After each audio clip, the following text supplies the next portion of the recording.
Hello students and friends, आज हम class 10th math का एक्सरसाइज 5.2 के क्वेश्चन करेंगे। क्वेश्चन नंबर 18 तक पहले हमने कंप्लीट कर लिया था। आज हम 19 और 20 देखेंगे। तो चलिए 19वां क्वेश्चन देखते हैं। 19वें क्वेश्चन में कह रहा है, सुब्बा राव ने 1995 में रुपए 5,000 के मासिक वेतन पर कार्य आरंभ किया और प्रत्येक वर्ष रुपए 200 की वेतन वृद्धि प्राप्त की। किस वर्ष में उसका वेतन 7,000 हो जाएगा?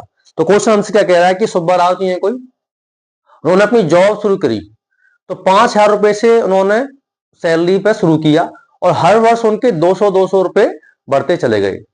फिर ऐसा कब हुआ, ऐसा कौन से वर्ष में हुआ कि उनकी सैलरी 7,000 रुपए हो गई?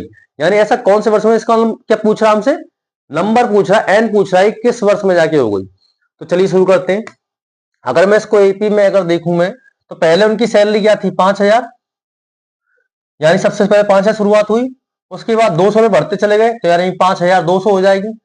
फिर 200 बढ़ गए अगले साल तो 5,400 हो जाएगी। इस तरीके से बढ़ती चली जाएगी ये भी। तो अगर मैं सिर्फ प्रथम पद देखूं तो 5,000 ही हो जाएगा ए, और डी देखूं तो A2 माइनस A1। जब 5200 में से 5,000 घटा लेंगे, 200 रुपए बढ़ रही है तो कितने बचेंगे? 200 रुपए क्या हो गया? डी हो गया उनका, डी 200। और एन क्या हो जाएगा हमारा? लास्ट में 7,000 हो रही है जाके, तो 7,000 क्या हो जाएगा? एन हो जाएगा। हमें निकालना क्या है? एन निकालना, यानी किस वर्ष में उनकी सैलरी 7,000 हो जाएगी। तो फॉर्मूले में पुट करते हैं इसको। तो फॉर्मूला क्या होता है? एन बराबर a plus n minus 1 into d. N हमारे पास 7,000 हो गया, ए हमारे पास है 5,000 प्लस एन माइनस 1 और डी क्या हमारे पास? 200। अब ये 5,000 प्लस का इधर ले जाऊंगा तो माइनस का हो जाएगा, तो 7,000 माइनस 5,000 बराबर, इसका ऐसे मल्टीप्लाई कर दो तो ये क्या हो जाएगा? अब एक स्टेप रहने देते हैं, इसको अगले स्टेप में करेंगे। N minus 1 into 200। 7,000 में से 5,000 जाएंगे, कितने बचेंगे? 2,000। अब ये इधर मल्टीप्लाई में जरा की डिवाइड कर सकता हूं मैं, डिवाइड कर देंगे। यहां पे क्या आ जाएगा? एन माइनस 1, जीरो से जीरो कट जाएगी, जीरो से जीरो कट जाएगी, और 2 10 जा 20, 2 धारे 10। तो 10 बराबर एन माइनस 1, माइनस 1 को इधर ले जाऊंगा तो 10 में प्लस 1 हो जाएगी बराबर एन। तो एन बराबर क्या आ गया? 11। यानी 11वें वर्ष में क्या हो जाएगा? 11वें वर्ष में उनकी सैलरी क्या हो जाएगी? 7,000 हो जाएगी। तो उनका आंसर क्या आएगा? 11। चलिए 20वां देखते हैं हम। 20वां क्वेश्चन भी उसी तरीके का, 19वें क्वेश्चन की तरह। रामकली ने किसी वर्ष के प्रथम सप्ताह में रुपए 50 की बचत की। नहीं, रामकली ने किसी में शुरुआत करी 50 रुपए बचाने की हर हफ्ता। फिर अपनी साप्ताहिक बचत में 17.50 रुपए बढ़ाती गई, यानी 17 रुपए 50 पैसे बढ़ाती गई। फिर वो हर सप्ताह, यदि एनवें सप्ताह में उसकी बचत, यानी लास्ट में उसकी बचत 207 रुपए 50 पैसे हो गई, तो कितने सप्ताह में हुई? यानी कितने सप्ताह में उसने जो है 207 रुपए 50 पैसे बना लिए, मतलब इकट्ठे कर लिए। तो शुरू करते हैं।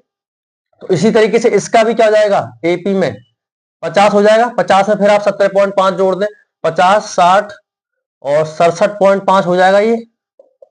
फिर इसमें आप 67.5 में जोड़ दो, कितना जोड़ देंगे हम? 17.5।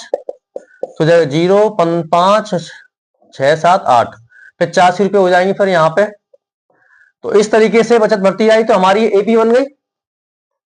अब देखते हैं ए हमारे पास क्या हो जाएगा? 50, और डी क्या हो जाएगा? A2 minus A1। तो इसमें से घटा लेते हैं, 67.5 माइनस 50 वही हो जाएगा। एपी तो ऑलरेडी 17.5 ही आएगा हर बार, क्योंकि बढ़ रही है। और हमारे पास एन क्या हो जाएगा? लास्ट में कितने हो जा रही है बचत उसकी? 207 रुपए 50 पैसे। और हमें क्या निकालना है? ये कितने सप्ताहों में हो रही है इतनी बचत।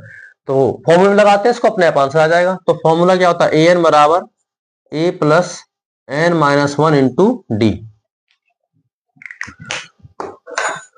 तो एन की वैल्यू क्या है? 207.50 बराबर ए क्या हमारे पास? 50 प्लस एन माइनस 1 और डी क्या हमारे पास? 17.5। अब ये 50 को उधर ले आते हैं, घट जाएगा 207.50 माइनस हो जाएगा 50 और यहाँ पे क्या रह जाएगा n-1 और ब्रैकेट के बाहर 17.5। अब 207 में से 207.50 में से 50 घटा लेते हैं, यहाँ पे 207.50 और ये घट जाएगा यहाँ पे 50 पॉइंट के बाद 0 0 ये हो जाएगा 0 5 7 10 में से 5 गया 5 और 1 का 1 157.5 ये 157.5 या 0 लगा सकते हैं अपनी तरफ से, तो ये हो जाएगा n-1 और ब्रैकेट के बाद 17.5। अब 17.5 मल्टीप्लाई में जरा के डिवाइड हो जाएगा तो 157.50 बटे 17.5 0 लगा सकते हैं अपनी तरफ से, कोई दिक्कत नहीं है। n-1 जब इसको आप काटोगे तो 9 टाइम्स कटेगा, 9 बार आप काट लेना, मुझे पहले से ही पता है। तो 9 इक्वल टू हो जाएगा n-1 और 1 को इधर ले आएंगे क्या हो जाएगा ये प्लस का हो जाएगा बराबर n, तो n बराबर क्या हो जाएगा 10। यानी 10वें सप्ताह में जाके इसका आंसर हो गया। 10वें सप्ताह में जाके उसका क्या हो जाएगा 207.50 उसके इकट्ठे हो जाएंगे। तो इस तरीके से हमारी एक्सरसाइज 5.2 पूरी कंप्लीट हो गई। अगर आप चैनल पर नए हैं तो अगर वीडियो वैल्यूएबल लगती है तो सब्सक्राइब कर सकते हैं। तो मिलते हैं नेक्स्ट वीडियो में। Thank you so much.